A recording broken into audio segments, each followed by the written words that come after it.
اعوذ باللہ من الشیطان الرجیم بسم اللہ الرحمن الرحیم ان الدین عند اللہ الاسلام وما اختلف الذین اوتوا الکتاب الا من بعد ما جاءهم العلم بغیا بینہم ومن یکفر بآیات اللہ فإن اللہ سریع الحساب صدق اللہ العظیم رب اشرح لی صدری ویسر لی امری واحلل عقدۃ من لسانی یفقہوا قولی اللہم صلی علی محمد وعلی آلہ واصحابہ اجمعین۔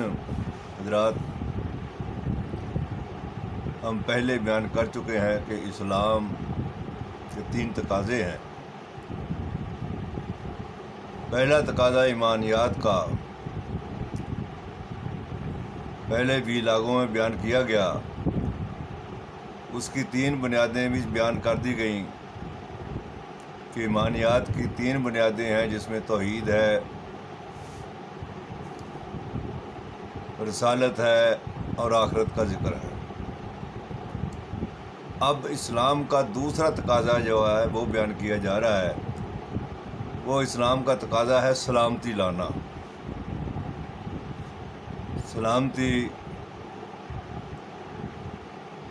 اپنے ہاتھ سے، پاؤں سے، زبان سے، معاشرے میں سلامتی کا لانا اسلام کا دوسرا بڑا تقاضا ہے، اور یہی اسلام ہے۔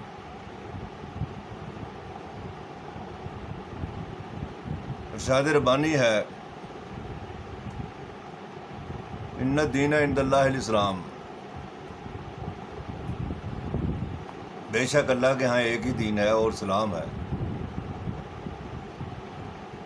اور مخالفت نہیں کی اس اسلام میں صرف اہل علم نے، کس بنیاد پر؟ بغیم بینہم کی بنا پر۔ جب ان کے پاس علم آ چکا، کتابیں آ چکی، تو انہوں نے جدم زدہ کی بنا پر ایک دوسرے سے اختلاف کیا، اور جو کو انکار کرے اللہ تعالیٰ کے حکموں کا تو اللہ تعالیٰ جلد حساب لینے والا ہے۔ یہ سورہ آل عمران کی آیت نمبر 19 ہے۔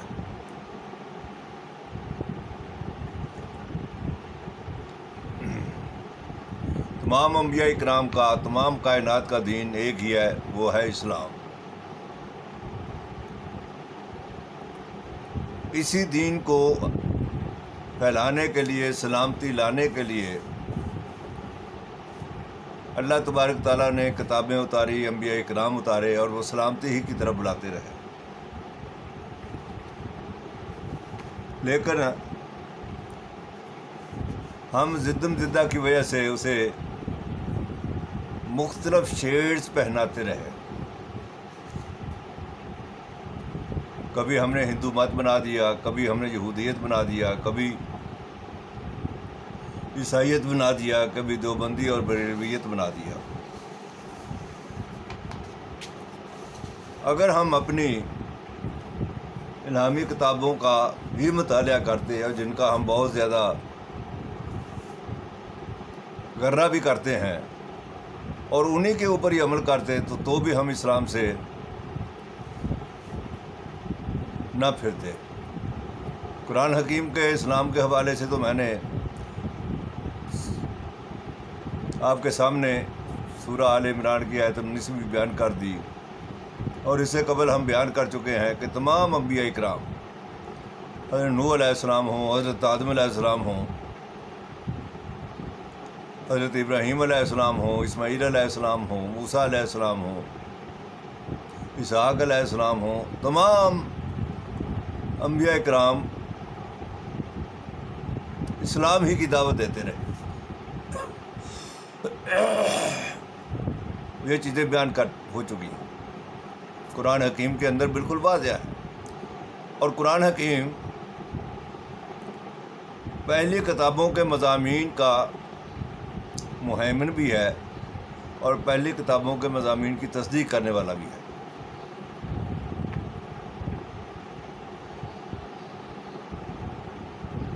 اب اگر ہم پہلی کتابوں میں پرانی کتابیں جنہیں ہم کہتے ہیں وید ہیں، تو اس سے سمجھنے کی کوشش کریں گے کہ ہندو مت جو آج مختلف قسم کے شیڈز رکھتا ہے اور پڑوسیوں کے ساتھ ہر آن جنگ جو ہے وہ جاری رکھے ہوئے ہے، اس کی کتابیں کیا کہتی ہیں؟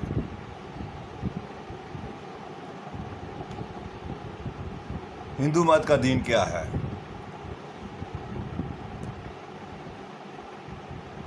ارشاد ہوا ہے، سلامتی، تحکم اور مداحنت، پیس، اسرشن اور مداحنت، پیسیوٹی، یہ 3 قوتیں ہیں۔ یہ بھگوت گیتا کی کوٹیشن میں بیان کر رہا ہوں، جو روح کو جسم سے باندھتی ہے۔ پیس، اسرشن اینڈ پیسیوٹی، اس کا میں نے ترجمہ کیا ہے سلامتی، تحکم اور مداحنت۔ مجھ سے زیادہ بہتر ترجمہ کرنے والے اس سے بہتر ترجمہ کریں۔ سلامتی جو کہ غم سے پاک اور فری ہے، صحت اور خوشی پیدا کرتی ہے۔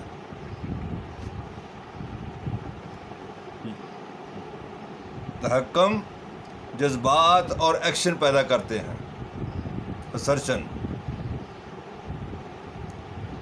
اور پیسیوٹی جہالت اور دھوکہ پیدا کرتی ہے اور روح کو اس چیز سے باندھتی ہے، دھوکے سے۔ بعض اوقات سلامتی، تحکم اور مداحنت پر چھا جاتی ہے، بعض اوقات یقین، اسرشن، سلامتی اور مداحنت پر چھا جاتا ہے، بعض اوقات پیسیوٹی، تحکم، اسرشن پر چھا جاتی ہے، تو انسان خواہشات کے پیچھے بھاگتا ہے، اور جب مداحنت چھاتی ہے تو انسان سست اور کنفیوز اور تن آسان ہو جاتا ہے۔ نتیجہ کیا نکلا کہ سلامتی انسان کے اندر موجود ہے، اور سلامتی جس وقت چھاتی ہے دوسرے کے اوپر تو اس وقت امن اور سکون ہوتا ہے۔ دانشمندی تمام جسم سے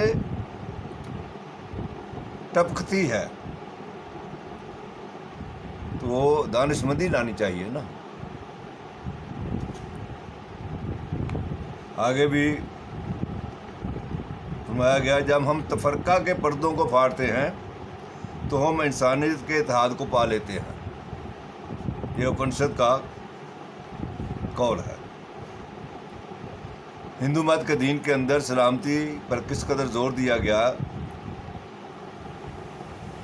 وہ آپ نے سن لیا۔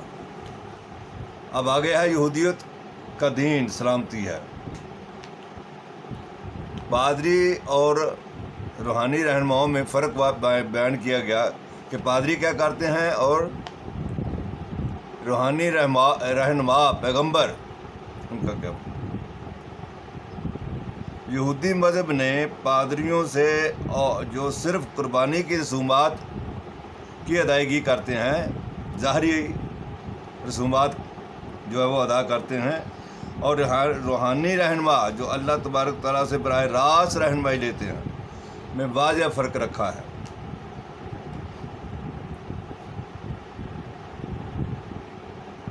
شروع کی صدیوں میں یہ انبیاء خاندانی سردار اور جج بھی ہوتے تھے جنہوں نے سیاسی قوت حاصل کر لی۔ اگرچہ بادشاہت قائم ہو گئی تھی، جیسے حضرت سلیمان علیہ السلام، حضرت داؤد علیہ السلام بادشاہ تھے بنی اسرائیل کے، اگرچہ بادشاہت قائم ہو گئی تھی تو بھی ان کی اصل قوت ان کی تعلیمات اور شخصیات تھیں۔ وہ اکثر سماجی ناانصافی، سیاسی جبر اور خالی خلی مذہبیت کے خلاف بولتے تھے۔ وہ اپنے سامعین کو امن اور سلامتی اور یگانگت کی ترغیب دیتے تھے۔ یہ یہودیت سے کوٹیشن آپ کو سنا رہا ہوں تورات کی۔ آگے چلیں۔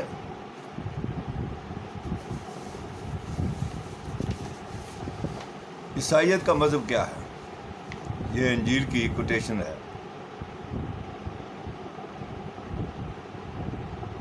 کیا تم میں کوئی ایسا ہے جو نیک ذہن رکھتا ہو؟ کیا تم میں کوئی رحم دل ہے؟ کیا تم میں کوئی ایسا ہے جس کا دل محبت سے لبریز ہو؟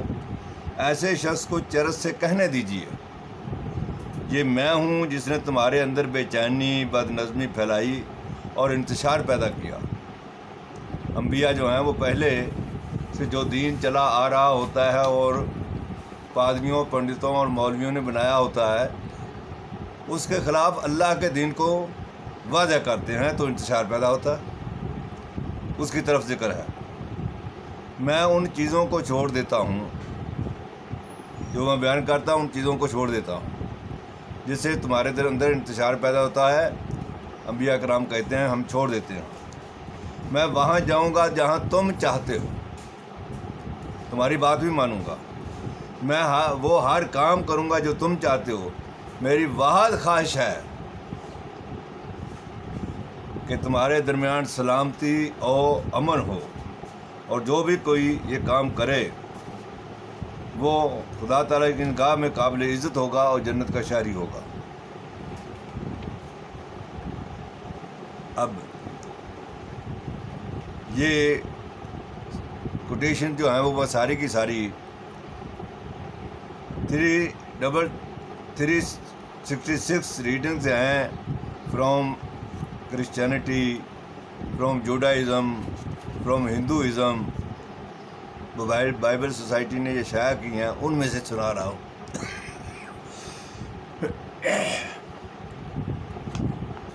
سلامتی کی شرائط کیا؟ شرک کے ہوتے ہوئے سلامتی نہیں آ سکتی، مفاد پرستی کے ہوتے ہوئے سلامتی نہیں آ سکتی، سرمایہ داری نظام کے ہوتے ہوئے سلامتی نہیں آ سکتی، جگیرداری نظام کے ہوتے ہوئے سلامتی نہیں آ سکتی۔ جب تک امر بالمعروف اور نہی عن المنکر نہ کیا جائے سلامتی نہیں آ سکتی۔ بادشاہت اور ڈکٹیٹرشپ کے ہوتے ہوئے سلامتی نہیں آ سکتی۔ یہ جو جبر کی حکومتیں ہوتی ہیں، بادشاہتیں ہیں، یہ کبھی اپنا اقتدار اور کبھی اپنا مفاد نہیں چھوڑتی۔ ان کے لیے اللہ تعالیٰ نے قتال کی اجازت دی ہے، اسلام پھیلانے کے لیے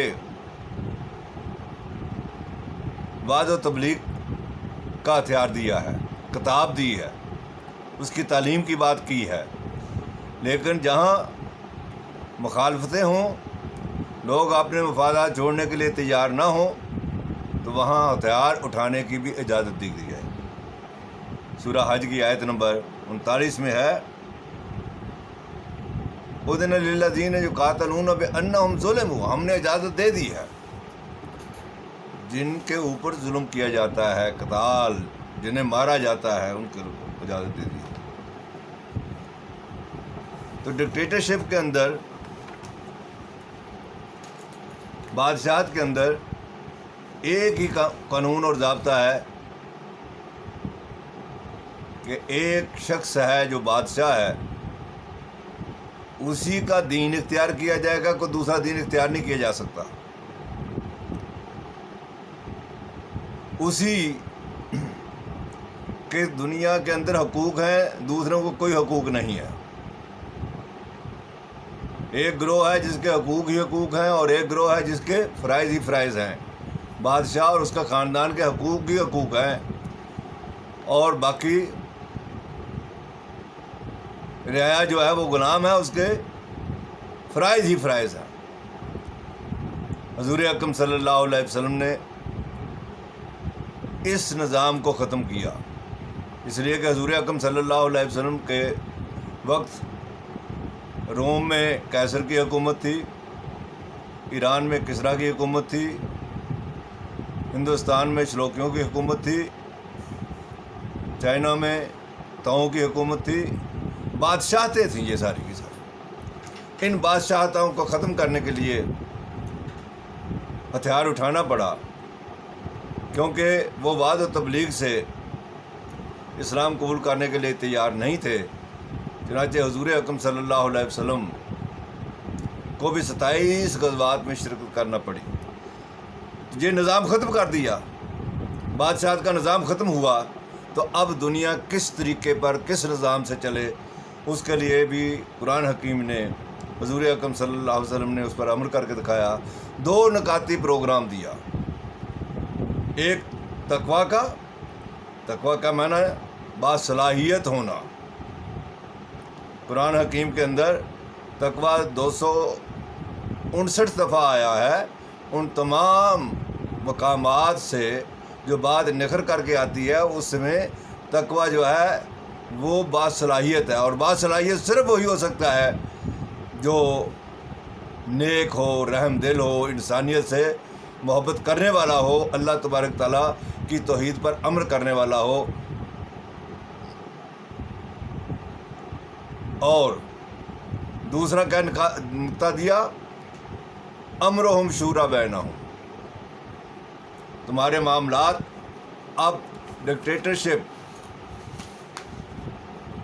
سے نہیں چلیں گے، باہمی مشورے سے چلیں گے. تو ارشاد باری تعالیٰ ہے امرہم شورا بینہم.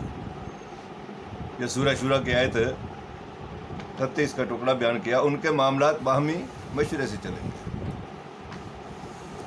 اس لیے کہ شخص واحد کے فیصلے کی بجائے مشاورت باہمی سے کوئی بھی مسئلہ جو ہے اس کے پوشیدہ گوشے بھی واضح ہو جاتے ہیں. لہذا باہمی مشورہ ایک.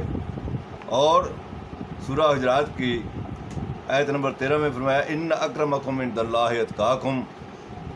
تمہارے نزدیک اہل تقوی جو ہیں وہی اس قابل ہیں کہ ان کو عزت دی جائے.